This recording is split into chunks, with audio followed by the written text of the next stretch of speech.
Listen carefully.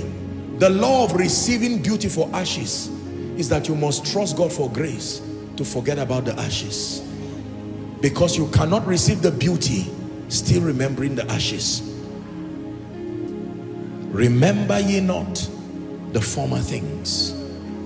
I know that you lost your job, but for as long as you are still thinking about that job, Lot, for as long as you are still reminiscing on Sodom and Gomorrah, you didn't carry everything. I know you left your chair in the parlor while it is being burnt, but do you know that God is able to do something in your future? You may never see that chair again. You may never see your loved one again. You may never go back to that office again. Maybe that relationship did not work and it's for real, it's gone, never comes again.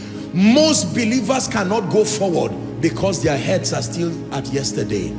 Their bodies are trying to move forward, but they miss yesterday so much, they do not even see what God is doing today. The law of conversion, receiving beauty for ashes, demands that you forget about what that ashes was. That ashes was a beautiful plant. The picture may be with you, but you have to stop it from distracting you. I know that you once had a father, a mother, you once had brothers and sisters, and now they've slept sleep of death. You may not forget them, but you cannot allow that pain to stop you from moving forward. Agreed, you can have moments of grief for a while, but the time must come you will tell yourself, I need to move forward. You lost the job 10 years ago. The company has even been folded. Don't sit back and say, I remember my 5 million was in that company, my 10 million was in that company. Oh, the days of railway, unfortunately it has gone.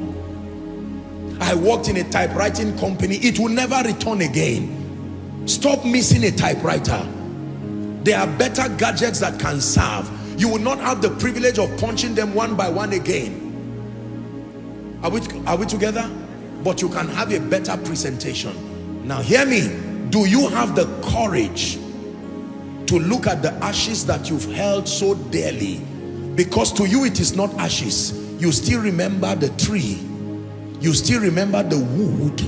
You still remember the coal and the ashes. So when you hold it, others are looking at dust, but you are looking at a story of decline, a story of pain. But do you have the courage to look beyond it and receive his beauty?